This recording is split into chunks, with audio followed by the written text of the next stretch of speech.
Policy எடுத்தால் மட்டும்தான் உங்களுக்கு கிடைக்கக்கூடிய பலன்கள் அதிகம். ஸோ ஒரு பாலிசி நாலேஜை பற்றி முழுமையாக ஏஜென்ட்டு சொல்லுவார், ஆன்லைன்லேயும் சொல்லுவாங்க. ஸ்டார் ஹெல்த் ஆப்பை பற்றி யார் சொல்லுவாங்க அப்படின்னா முகவர் மட்டும்தான் சொல்லுவார்.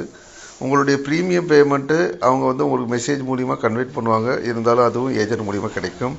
கிளைம் டைமத்தில் ஹெல்ப்பு அப்படின்றது முழுமையான ஹெல்ப்பு ஏஜென்ட்டு தான் கொடுப்பாங்க. அவங்க நம்பரும் மொபைல் நம்பர் மட்டும்தான் ஆன்லைனில் கிடைக்கும். கிளைம் பேமெண்ட்டு அமௌண்ட்டு கொஞ்சம் ரிடியூஸ் பண்ணுறது யாரால் முடியும்னா ஏஜென்ட்டு அவருடைய சேல்ஸ் மேனேஜர் சேர்ந்து உங்களுக்கு ரெக்கமெண்ட் பண்ணும் பொழுது அங்கே நீங்கள் பேமெண்ட் பண்ணக்கூடிய அமௌண்ட்டை கொஞ்சம் ரிடியூஸ் பண்ணுறதுக்கு வாய்ப்பு இருக்குது. அதுக்கப்புறம் ப்ரீமியம் ரினிவல்லையும் உங்களுக்கு என்ன செய்வாங்க, முக்கியத்துவம் கொடுப்பாங்க.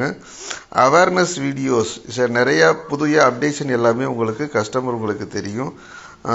என்னென்ன அப்டேட் வருதுன்னு ஹெல்த் செக்கப் பற்றி உங்களுக்கு அதிகமாக முகவர் மூலியமாக தான் தெரியும். ஆகவே முகவரை சார்ந்து பாலிசி எடுங்கள்.